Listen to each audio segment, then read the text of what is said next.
अस्सलाम वालेकुम। मैं कंज़ा तहसीन हूँ। हमेशा की तरह आपके लिए इंटरेस्टिंग टॉपिक्स और interesting information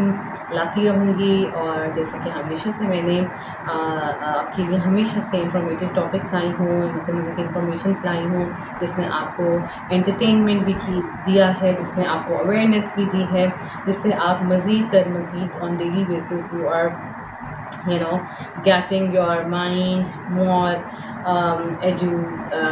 more informative, that making your mind more aware, more informative. So हमेशा से आपके लिए ऐसे में टॉपिक्स लाती रहूँगी और मज़ीद इससे भी इंटरेस्टिंग टॉपिक्स आपके लिए लाती रहूँगी. So जो आज का हमारा टॉपिक है उसमें हमारा जो टॉपिक है वो आज का है एंगर इश्यूज़ पर, एंगर मैनेजमेंट पर, और जो हम बच्चों पर, हम माएँ और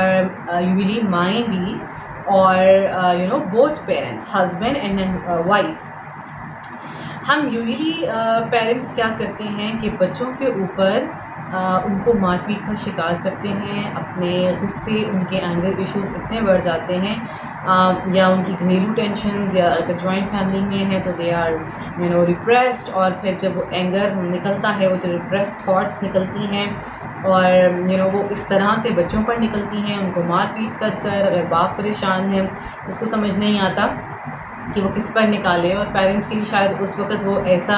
एक वल्नरेबल चाइल्ड होता है जब जो कि उनको भी पता नहीं चलता, वो अनकॉन्शियसली उनको मार देते हैं, मारपीट कर देते हैं. सो अगर आपको मैं साइकोलॉजिकली बताऊं तो मारना बच्चों को, उनको this is negative punishment, and negative punishment have lots of side effects. इसके बहुत से बुरे असरात होते हैं बच्चों की ज़िंदगी पर. अगर बच्चा है तो जो वो उस वक़्त सीख रहा है या उस वक़्त जो उसके साथ हो रहा है, थ्रू आउट वो ट्रेसेस उसके साथ ज़िंदगी भर चलेंगे. और वो इट्स फॉर श्योर कि अगर बच्चे को बचपन में मारा गया है तो वो बड़े होकर भी या तो किसी के वायलेंट होगा, या वायलेंस करेगा बताए बगैर सीक्रेटली, या वो अपने बच्चों पे निकालेगा, या वो अपनी बीवी पे निकालेगा. सो ये बहुत से ऐसे इश्यूज़ आजकल रेज़ हो रहे हैं कि बच्चों को मारना चाहिए या नहीं मारना चाहिए, अगर उनको पनिशमेंट देनी चाहिए तो किस हद तक पनिशमेंट देनी चाहिए और कैसे पनिशमेंट देनी चाहिए. सो एक होती है नेगेटिव पनिशमेंट और एक होती है पॉजिटिव पनिशमेंट. नेगेटिव पनिशमेंट में यही आता है कि पेरेंट्स का डिस्प्लेसमेंट जो उनकी होती है, वो किसी और का गुस्सा किसी और पर निकालते हैं, और हम अनकॉन्शियसली ये करते हैं. ऑल्दो हम कॉन्शियसली ये नहीं कर रहे होते, कोई भी माँ बाप अपने बच्चे को नहीं मारना चाहते, but unconsciously we are doing it and we are hurting and harming our child also. So